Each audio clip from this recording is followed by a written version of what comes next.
हमारे मन में जो उथल पुथल चलती है संसार को, बाहरी संसार को देखते हुए, उस उथल पुथल को शांत करने के लिए चंद्रमा की शीतल रोशनी को पार करना आवश्यक है। अच्छा।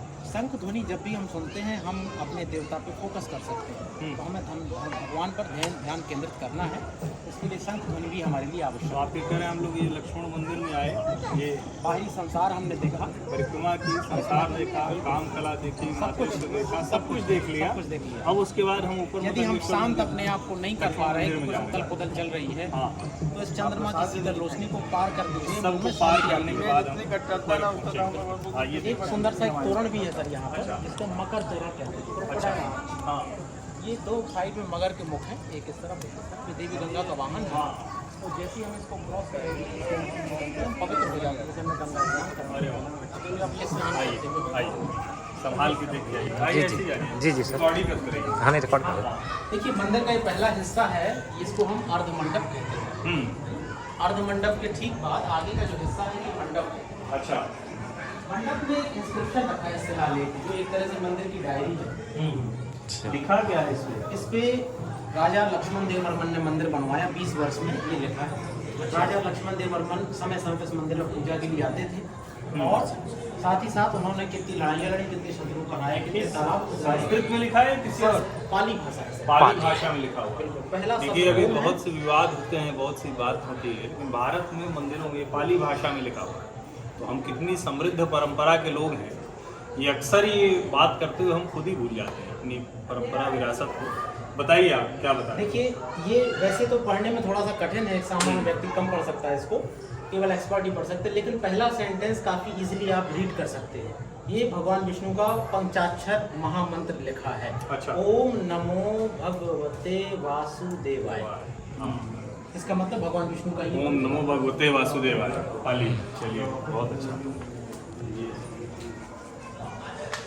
देखिए अब हम लोग आ गए हैं महामंडप में। हाँ। ये मंदिर का एक बहुत बड़ा कॉन्ग्रेगेशन हॉल था। उस समय शादी, यज्ञ, हवन, विवाह इत्यादि के लिए हम इनका इस्तेमाल इधर आइए, आपकी तो आइए, आओगे ना टीवी पे क्या? जगह पे आप देख सकते हैं 4 बड़े पिलर्स हैं। पिलर्स को कमल के फूलों से निकलते दिखाया गया है। ऊपर कुछ ऐसे व्यक्ति हैं पिलर्स के ऊपर जो 4 हाथ और 2 पैरों वाले हैं। अच्छा। ये मंदिर का सारा वजन अपने कंधों पर उठाए रहते हैं, इनको वेट लिफ्टर्स भी आप कह सकते हैं। ऊपर कहीं जो होल है, इसका मतलब खड़ी मूर्तियाँ अन्य मूर्ति जैसी वहाँ पर फंसी रखी थी, लेकिन लोगों ने इनको निकाल दिया, या तो चोरी के लिए या फिर तोड़ दिया गया। तो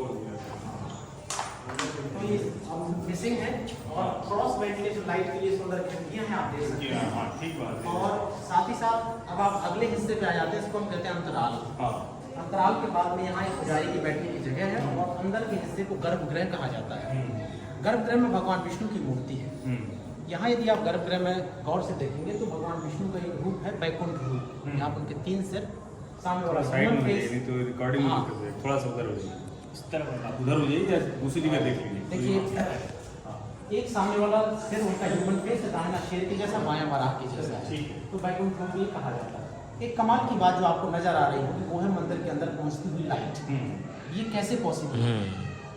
बाहर की लाइट आकर इस बॉटम को, फर्श को रिफ्लेक्ट करती है, और फिर इसका रिफ्लेक्शन जितनी गैलरी इंगेज होगी या लोग वहाँ आएंगे। एक मिनट देखिए, ये जो है ये कमाल है, ये मैं आपको दिखाता हूँ।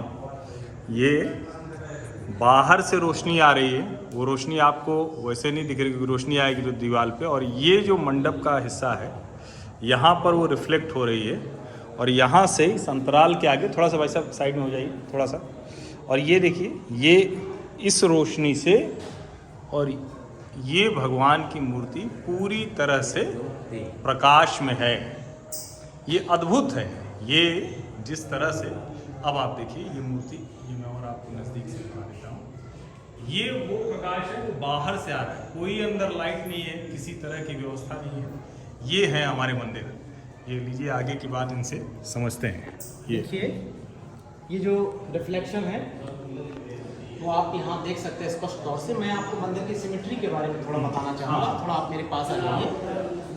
देखिए बाहर का जो मंदिर है इसको हम कहते हैं गरुड़ मंदिर। गरुड़ मंदिर के ऊपर एक कलश रखा है, उसको नारियल है। नारियल की जो टिप है, आप उस नारियल के टिप को मकर तोरण के बीच वाले हिस्से से मिलाएंगे।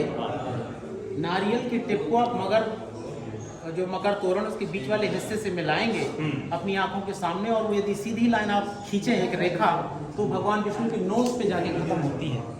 मतलब ये तीनों चीजें एक स्ट्रेट लाइन में हैं, आप इसमें 1 डिग्री का भी फर्क नहीं कर सकते। इसका मतलब ये है कि मंदिर की सिमेट्री बहुत अच्छी है और मंदिर का दोनों तरफ बैलेंस अच्छा है। यदि किसी बिल्डिंग की सिमेट्री अच्छी होती है तो फिर उसका सर्वाइवल रेट ज़्यादा होता है।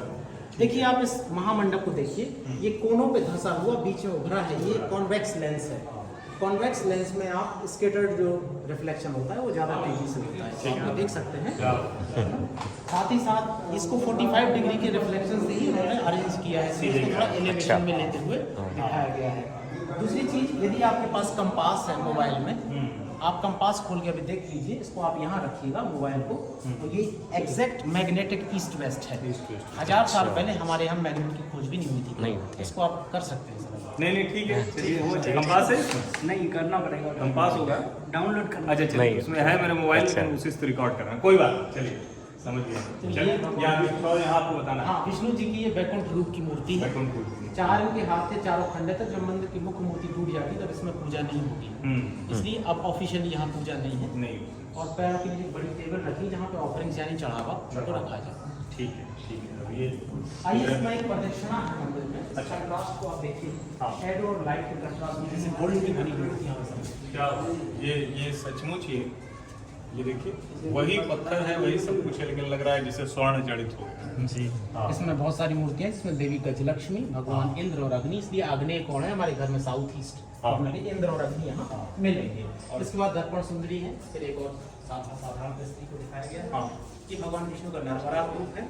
यहाँ पर आप किन्नर देख सकते हैं सर। नीचे 1000 साल पहले किन्नर हमारी सोसाइटी में एज ए म्यूजिशियन थे, आज भी म्यूजिशियन है। देखिए ये कमाल की चीज है, और उनकी एक तरह से कहें कि वो कोई उनको विरोध निषेध नहीं था, जो आज कहा जा रहा है कि हम अलग अलग समूहों को हम उनको मान्यता देंगे, तो वो सब हमारे समाज में था। पैरों में सावधानी रखें। हाँ। ये पत्थर की सीढ़ी खिड़की तक पहुंचने के लिए थी। पुजारी अच्छा। को खाली समय में अपनी किताबों को क्या लेकर बात ऊपर है। बैठना पड़ता था, तो वो लोगों को प्रवचन देते थे। अच्छा। पत्थर की सीढ़ी हाँ। आप देख सकते हैं, ठीक है 1000 साल पहले। ठीक है। पत्थर भगवान की विष्णु का चौथा अवतार नरसिंह। हाँ हाँ, ये नरसिंह अवतार हो। और ये आर्किटेक्ट की जगह जगह आपको सिग्नेचर्स मिलेंगे। अच्छा, मतलब जिस ये कलाकार ने देखिए। इस पीस को बनाया उसने अपना नाम डाल दिया, हस्ताक्षर में उनके टंकित है यहाँ की किसने बनाया। हाँ, सब कोई क्लेम नहीं कर सकता, दावेदारी नहीं चलेगी। बैंक वाले हैं, पैसे निकालने ताकि सिस्टम था। मंदिर पानी निकलने की जगह, जो जल चढ़ाया जाता था विष्णु जी को, हाँ, अच्छा, अच्छा। पास होता हुआ यहाँ से और इस होल में आता था, और ठीक। नीचे एक नाली बनी है जिससे पानी। ठीक है। ये है ग्रीव आपका भगवान विष्णु। हाँ यहाँ से खड़े होकर देखें तो लगता है कि मंदिर के किसी हिस्से में लाइट की आवश्यकता नहीं सर। हाँ, ठीक बात है, हर जगह जो है वो रोशनी है। हाँ, बहुत कर लिए डाउनलोड। ये हाँ, हाँ। अच्छा एक कर ले, आ जाओ, ये कंपास वाला कर लेते हैं। देखिए उन्होंने कहा था ये जो है, ये देखिए इन्होंने कंपास बताया, और ये हमने कंपास रखा, ईस्ट वेस्ट ही दिख रहा है। ये मतलब east west. Magnetic east west है सर, मैग्नेट की खोज नहीं हुई थी उस समय। हाँ, ईस्ट इधर, वेस्ट इधर। ईस्ट ये सामने हुआ ना मंदिर का। हाँ, ये देखिए ये सामने कंपास से हमने करके दिखाया। ठीक है, बहुत बढ़िया। आइए।